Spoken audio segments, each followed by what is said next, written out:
recording. Okay, we're rolling. Okay. So we have a unit called rotation. Okay. So rotation technically consists of two: rotation and gravitation. And technically, it also contains other things besides circular motion, but constant speed circular motion. Okay, that's kind of the first thing. Constant speed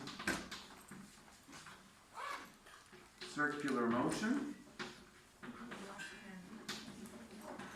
Okay? And we often group in there gravitation.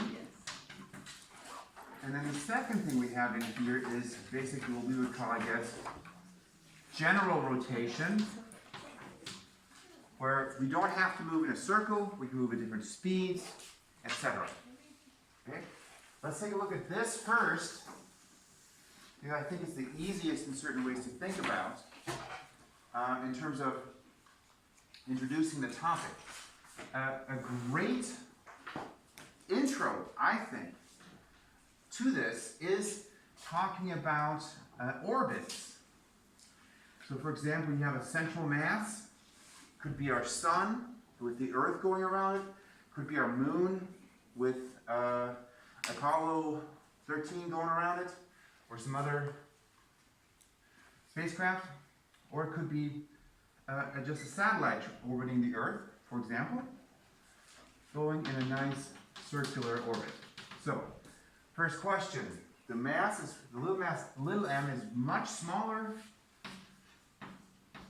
than big M. So the big mass is kind of nailed down, if we think about it this way. But in reality, okay, both these things are actually wobbling, which makes sense because they both exert forces on each other. What kind of force are they exerting on each other? The gravitational force. Gravitational force, perfect. Are these forces equal and opposite? Yes. Of course they are. That's Newton's third law. They love asking that question. Okay? So the force of gravity on each is the same. Make sure you don't screw that up. Even the big object experiences a gravitational force. The International Space Station orbits the Earth, but the International Space Station also exerts a force on the Earth. Now, are there any other significant forces, assuming there's no air resistance or drag? No. Yes. No. No. No. Or what if there's like another planet? Yeah, we're going to ignore that. So just this is the... There was a multiple choice question. It was like the Earth, the moon orbiting Earth. And it's like, what are the significant forces on it? It was like literally just the gravity of the Earth, which I was like, this can't be right. Too easy, right? Yeah. So it's basically because you're looking at it as a single system, right? But it's true, right? I mean, like the moon. If the moon, the only thing that matters for the moon is Earth. The sun is too far away, for example. Other planets are too far away. They really are. If you do the math, the force of gravity exerted by the sun on the moon is very small compared to the force of gravity exerted by the Earth on the moon. Okay, so there is a force acting on it. Therefore, what must the object do? Must accelerate. Must accelerate. Newton says that, right? Newton's second law says that if there is a net force, sum of the forces is not equal to 0, that's equal to ma. If you want to be hyper nerdy about it, put the little vector things on there. You may. Don't have to. Sum of the forces equal ma. Here's the question. What the heck? We just said it's constant speed circular motion, so how can it be accelerating? Tav. It's accelerating towards the Earth. Aha.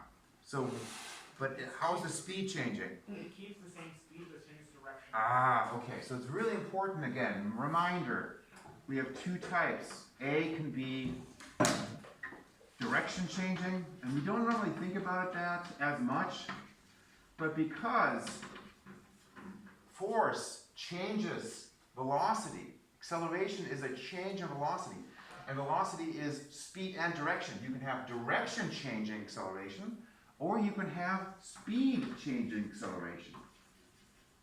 Right? There are two types, and you should think about which type it is to clarify. In this case, this object has constant speed, Speed is not changing, we can scratch that. We're looking at direction changing acceleration, which is also known as centripetal acceleration. Center seeking acceleration, okay? And that has a little equation, AC, and that's equal to v squared divided by r. How fast is it going? V. And how far away is it? That determines the amount of centripetal acceleration that's required to make a turn like that. Okay? The same thing is true of anything else that makes a turn. So if you're riding your bike and you want to make a curve because you're taking a turn onto another street, that same thing applies. As you make that turn at a constant speed, there has to be acceleration towards the center. So there better be friction between your tires and the ground. If you hit a slippery patch, you might fall in the turn. You've all experienced this, either running or riding your bike. Wet leaves, icy patch, you can fall. Okay, make sense? Cool? Excellent. So, with the force of gravity providing centripetal acceleration, we started with Newton's second law, so our reader knows what we're doing. That's good. Start with this. Okay, always good. Never waste of time, because then they know, oh, they're using Newton's second law. Then we can go over here and say, okay, what forces do we have? Well, it's Fg. Okay, and we have mv squared over r. Plugging in the type of acceleration we're facing. Now, two objects, little m, big M, force of gravity, universal law of gravitation. If you forget what it is, you can look it up on the sheet. mmg over r squared. Okay, it's on the sheet for the force of gravity. You can grab it, you can plug it in. G is like the gravitational constant, right? Yep, exactly. G is the gravitational constant.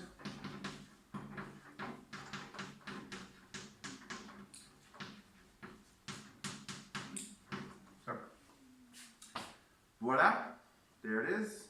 Okay, all good?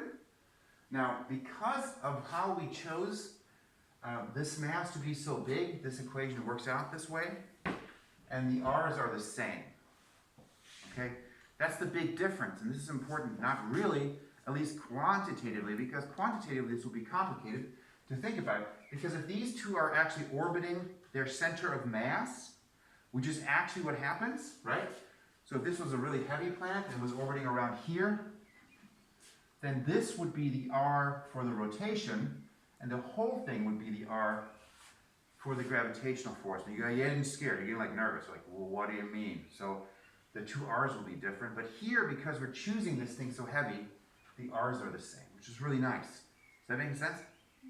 Okay, that's why we do that, to make the math easy, kind of an introductory problem. And it's a good approximation, because obviously a satellite, and even the moon, actually, the moon is really not big enough to substantially pull on the Earth, relatively speaking. I think the center of mass of the Earth-Moon system is still inside the Earth. I don't know exactly where it is, but it's not outside the Earth. Okay? Not at the center, of course, but there you go. So we can cancel some stuff out. Specifically, the masses can be canceled out. We can also cancel out the one of the r's. Okay? And we can also label this now the orbital velocity, because that's what that is, right? This is true for the orbital velocity VO. And we can solve it and say VO, all we need to do is square root it. Square root mg over r. And then you could find the orbital speed of the International Space Station based on how far away from the center of the Earth it is. Capiche, capache, capuche? Okay? And that brings me to a classic trick, the Iss Orbit Height. I'm not sure what it is exactly, but let's say it's about 400 kilometers. That might be right. I'm not sure what it is. 200 kilometers. I don't know the exact number. So really not that far away, which is kind of like, But we that's always not- think of it being so far away. That's not the distance of the Earth's center, though. Exactly. So the r is the distance to the Earth's center. And that has to be added. So if ISS orbits at 400 kilometers, that means you have to add our Earth. You don't have to memorize this. They would give this to you in the problem. 6370. So then the distance is each actually from center to orbit is 6770. They love that trick. Okay? Comes up regularly. Okay? So that's nice. That's good stuff. Let's do one more thing here in this context, because normally we don't talk about orbits in terms of the orbital speed. I mean, the International Space Station is moving, I think, at 8 kilometers per second. That's cool, right? But that's something you might not have in your head, but you probably have in your head that it orbits the Earth every 45 minutes or something like that. That you might have heard? No, I think it's every 45 minutes. So orbital period is something we're more familiar with than orbital speed. Of course, the two are related. Okay? The equation for that is not anywhere because you're expected to figure that out. Yes? It would be 2 pi r for like the length over like the velocity. Mm-hmm. So we're just taking the time the period, the distance you go around in one circle, 2 pi r. You're dividing by the orbital period t, and that's VO. And of course that means that we can take this equation we had, and we can also express it in terms of r and t. That'd be another approach at it, right? This would be for orbital speed. But we could also take the equation, plug it in, and say mg divided by r equals, now we're going to square it, 4 pi squared r squared divided by t squared. This is Kepler's third law, okay? In a not very cleaned up version, but it's what it is. Kepler's third law. And there's two main ways you can write this. You can solve this for the central mass, m. That's pretty. Then you got 4 pi squared r cubed divided by gt squared. So if you know the radius of orbit, say for the moon is 384,000 kilometers, orbital period is 29 days or something like that, or 27, depends on whether it's sidereal or, anyway, whatever. And you can find the central mass. That's cool. So if we know how long it takes an object to orbit that planet, we can figure that out. The other way we oftentimes write Kepler's third law is to leave the central mass out of it in terms of thinking about it, because if we compare different objects orbiting the same central mass, such as all the planets orbiting our sun, we would consider m a constant, not something to be calculated. And the thing we're interested in is r and or t. So we would reshuffle this in terms of this version. We'd say r cubed over t squared is equal to m big G divided by 4 pi squared. So, and then you could say, okay, if we know, well, this is all a constant, right? If we know r, we can find t, and vice versa. Okay? That's another version of Kepler's third law. There you go. Yay! Kepler. Okay. Okay. Cool. All right. Nice. Okay. That's orbits, and we can use it, but also we can talk about constant speed motion in other contexts too. Right? I mentioned somebody riding a bike in a circle, a bucket with an ant in it, the water experiment where we swung the water around, a loopy-loop. They love the loopy-loop. Let's do a loopy-loop. Yay, loopy-loop. That's always fun. So we're going to take a loopy-loop. There we go. I'm going to put a block up here. Yeah? No friction. And we're going to make this thing go faster and faster. It's going a certain speed here. And it makes it through the top. Was this momentum or what? It is not momentum. It has momentum, but momentum will not help you solve this problem. No, I mean like what area is this? Exactly. Yeah. Yes. It was a valid question, but the answer is no. Momentum does not help you solve this problem. in order to be able to use momentum, you have to have one condition met. What's the condition? That it's conserved. Well, that's synonymous but to the question, so you just rephrase the question. My question was because When is momentum conserved? in the collisions, Because in collisions, what's true? energy is conserved. Wrong. No, that's not true. Starts with all the forces and ends with All the forces are in one system. no. There's no net outside external. Now outside external forces. All the forces are internal. So in a collision between two objects, the forces are internal, so the overall momentum of those two objects is conserved. My question was, is this problem still part of rotation, or like, what unit is this? Yes, it Okay. is. But there's also energy conservation here. Yeah.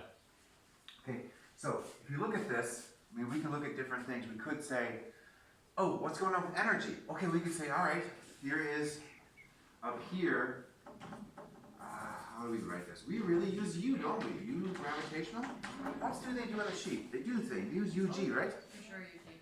Yeah, UG, right? So from there, UG becomes over here,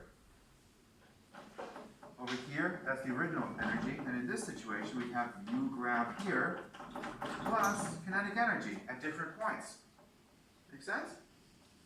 Okay, so that's what's happening there, but in terms of what we were talking about just a second ago, right? The question is, what is the radius? What is the speed? And what does that have to do with the forces, right? Because if there's a speed, if you're at a radius, you're moving in a circle, there must be centripetal acceleration, so there must be a force providing that. Let's take a look at the top. So we just said it's slowed down at the top. Let's say S has slowed down. What are the forces acting on the block at the top?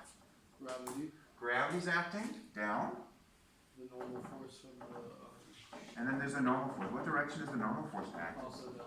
Also down. Okay. So we have two forces acting. We're going to assume if there's no air resistance and no friction, that that's it. Right? So if that's it, is there a net force acting on this object? Yes. Yes, there is. If there is a net force acting on this object, is this object accelerating? Yes. Yes. What law says that has to be true? It was the second law. Is this a direction changing or a speed changing acceleration? Speed changing? It's not speed changing. Why not? Oh, because it's going in a circle. Yine. Oh, and the radius doesn't change. Yine. Like direction changes. The direction definitely changed, but we need something else. Yes? The forces are perpendicular. The forces are perpendicular to the motion. Right? If you look at this, V is in this direction. So at this point, right at this point, this is a purely direction-changing acceleration. That's the only point, except for the bottom, where that's the case. Because every other place, a component of one of these, a component of gravity specifically, is accelerating, changing the speed, making it faster, speeding up, or slowing it down. Here, obviously, it's slowing it down. Over here, it's speeding it up. Oh, makes sense. You all know this. As you go up the loopy-loop, you slow down, and you come back down, you speed up. That's it. But right at the top, you're neither speeding up nor slowing down. Your acceleration is purely direction changing. So we can write it out. We can say, okay, sum of the forces equals ma. Cool. We use Newton's second law. We're getting the point for that. Fg plus Fn, that's the net force. That's equal to m v squared over r. And then we can manipulate it and find what they want us to find. For example. Okay? Just kind of a reminder about that. So over here, energy, we mentioned energy. A couple concepts there. We have a force that's perpendicular to the motion.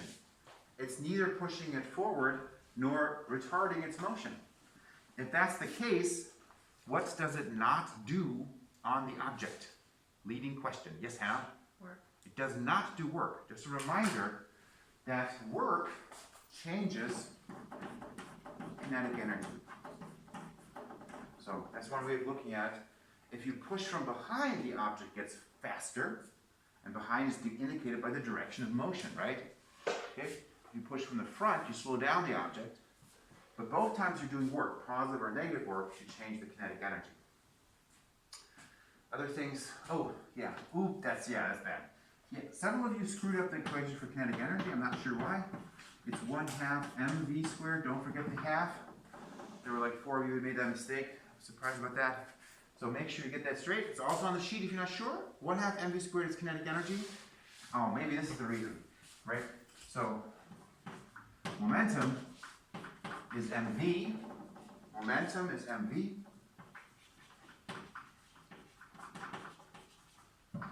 Kinetic energy is 1/2 mv squared. Difference in the equation. Capiche, capache? Capuche. That's good. Okay. All right. We're throwing some stuff at you, Aiden. You want to direct the conversation, or you feel like this is helping, or both?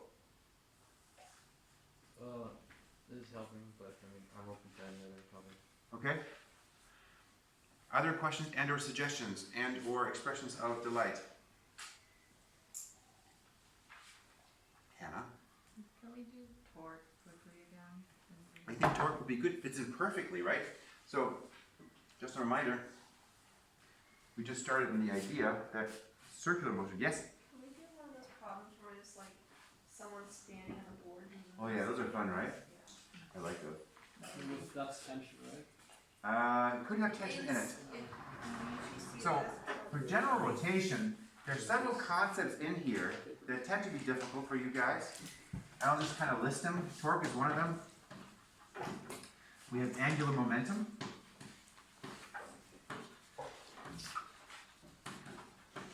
We have rotational kinetic energy.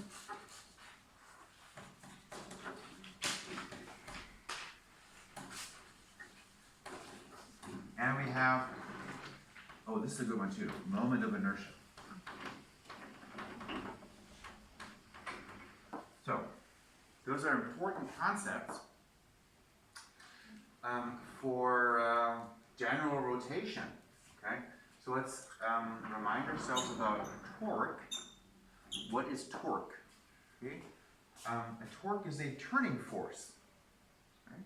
So, and what is helpful for me is always to have in my mind kind of a wrench trying to open a bolt, okay?